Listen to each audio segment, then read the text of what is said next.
Sydney's transport history has been resurrected at the Tramway Museum in the southern suburb of Loftus. The central feature of our city's railway square for more than half a century, the historic waiting shed once again stands in full glory. Although trams stopped running on Sydney streets 30 years ago, the shed was one of the last relics to be removed, finally dismantled in 1973. Volunteers from the museum saw months of their hard work pay off today, the building now taking pride of place in their cherished collection. Residents in Sydney's south may have thought they were trapped in a time warp today at the opening of a new tourist attraction, the city's first trams for 30 years. Tourism Minister Bruce Baird unveiled the new service to run between the Tramway Museum at Loftus and Royal National Park. The trams will pick up passengers every Sunday on the hour. The government says it's also considering a modern light rail system to Pyrmont and Ultimo. Steam locomotives and carriages in $1 million fire at Parramatta Park. Among the irreplaceable memorabilia lost to the flames, Sydney's only surviving steam tram. A unique part of Sydney's rail history, consumed by flames normally used to breathe life into the rare steam engines. When the brigade arrived, the Tin Shed Museum was well alight, but fire officers lost vital minutes. Without hydrants, water had to be pumped from the nearby Parramatta River. All the time, the blaze was being fuelled by the lovingly restored timber carriages inside. We've lost everything that was wooden, which is quite a sizable part of our collection. Severely damaged, a Sydney steam tram engine, built in 1891. It often carried passengers since the 1950s as the only working motor of its type in the world, but destroyed its irreplaceable wooden carriage. After numerous recent break-ins, arsonists are being blamed. It would have to be started from inside, yes. For steam enthusiasts, this fire means more than the physical loss of engines and displays. For many, it brings to an end a weekly place of pilgrimage. I feel pretty miserable. 40 years work there. And a bit hard to take. Then, as moves began to secure what's left, Tram Society members talked again of restoring their treasures. Eddie Meyer, 10 Eyewitness News. Up in a suspected arson attack last night at Parramatta Park. Sheds used by a rail preservation society were burned out, destroying years of history and hard work. First delayed by locked gates to Parramatta Park, then by problems with water, fire crews were hamstrung straight off. But saving the old sheds was always a lost cause. In minutes, more than a century of Sydney's railway history was lost. It looked even worse with daybreak. The shed's a charred, tangled mess. The Steam Tram and Railway Society's collection of engines and carriages strewn among the wreckage. Most of what was in the shed was unique. We believed it had great historical importance, and it's just irreplaceable. Their prize exhibit, a 103A steam tram motor built in 1891. It was fully restored for the bicentenary, the only working model in the world. Also gone, this 1022 steam locomotive, it too carefully restored, a regular attraction in Parramatta Park. All that bloody hard work for nothing. Yep.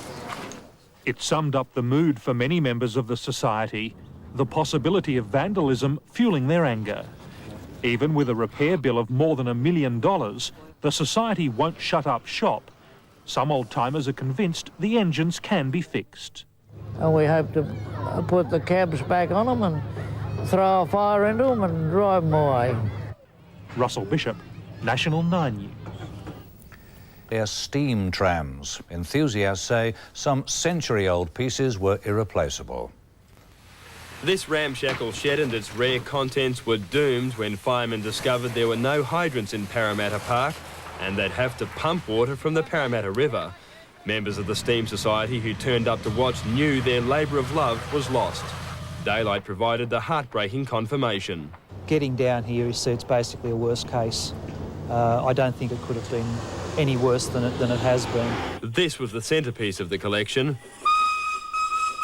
More than 100 years old but immaculately restored for Sunday outings, it was the only one working in the world. Also lost carriages and locos. As for the cause, investigators aren't saying anything official. It would have to be started from inside, yes. The steam buffs aren't waiting for the official cause. Too often the victims of vandals in the past, this is the final callous attack they won't forgive. Absolutely disgusted that somebody could have so little regard for something that we'd worked so hard for. Despite needing $1 million to get rolling again, the steam buffs are already fired up for a comeback. Tim Stott, 7 Nightly News. 10 News with Ron Wilson and Jessica Rowe. A slice of Sydney history is back on the tracks tonight, paving the way for a new era in electric transport. This century-old D-type tram has been pulled out of mothballs to smooth and polish Sydney's new light rail tracks. On board to lend a hand, Wally Hale, the man who drove Sydney's last tram 36 years ago. They shouldn't have taken them off. The quiet new super trams swing into service late next month. 7 Nightly News with Ann Sanders. Surviving electric trams was back on its old city route today. The 100-year-old tram was cleaning the tracks and smoothing the way for Sydney's new state-of-the-art light rail. But Sydney's last tram driver, 81-year-old Wally Hale, still wasn't ready to let go of the past. Trams have swung into service. The light rail system took its first paying passengers today, many reminiscing about the city's old rattlers. Hundreds of tram buffs lined up this morning, eager to be the first to ride Sydney's new light rail. Peter Osborne was up before dawn, his efforts rewarded with the city's first tram ticket since 1961. I'll keep this ticket. It won't be sold, it'll never be sold. I don't care how much money's offered for it, I'll keep the ticket. It's been 36 years since trams graced the city streets, but the sleek air-conditioned carriages are a far cry from yesteryear's rattlers. I think it's history in its making, this tram. We're both 80. So we had to get on the line. Yeah. So we had to get on the first more tram. fun in this than all of these put together. The 3.6-kilometre route begins at Central Station, takes in 10 stops through Chinatown, Darling Harbour and Pyrmont, on its way to Wentworth Park. The full return trip costing $4.40, less for shorter distances. This is the end of the line, but there are plans to extend the light rail further west to Leichhardt and through the city to Circular Quay.